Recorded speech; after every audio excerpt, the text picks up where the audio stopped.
Greetings, listeners. I'd like to just share this message.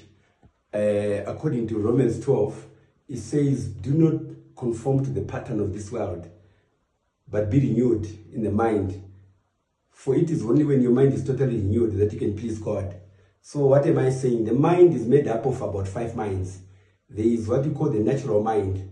That is the mind that is like conformed to things like logic, reasoning, and then there's also the carnal mind. The carnal mind is the mind of the flesh. The flesh is carnal. It has got desires that can be sinful. It has got desires that can be against the word of God. Then there is also the soulish mind.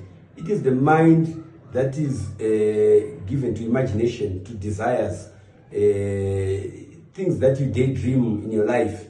And then there's also the spiritual mind, that is the mind of God. That's the mind that everyone has to be into, that is fed by the word of God. And then there's a reprobate mind, a mind that is totally alien to the things of God. So friends, what am I trying to say? Make sure that you are feeding your mind with the things of God, so that the spiritual mind is well fed by the word of God. It overpowers the carnal, it overpowers the natural, and then it also overpowers the soulish. Then you can be a person who is given to the things of God, and you cannot miss the glory of God when you are in the mind of Christ. That's the mind we are all trying to get into. So you need to really work towards that, because all those minds are also categorized into 2 minds, the conscious mind and the subconscious mind. The conscious mind is the mind that is always alert, and the subconscious mind is like a storm. It is the mind that stores things that have happened long ago are stored in the conscious mind, and they don't go away. So it will need the word of God to displace them, because some of the things that are stored in the subconscious minds can be things that are not good, can be things like bitterness, maybe things did not go well for you some time back, you carry it and you think it's gone, but right down is there.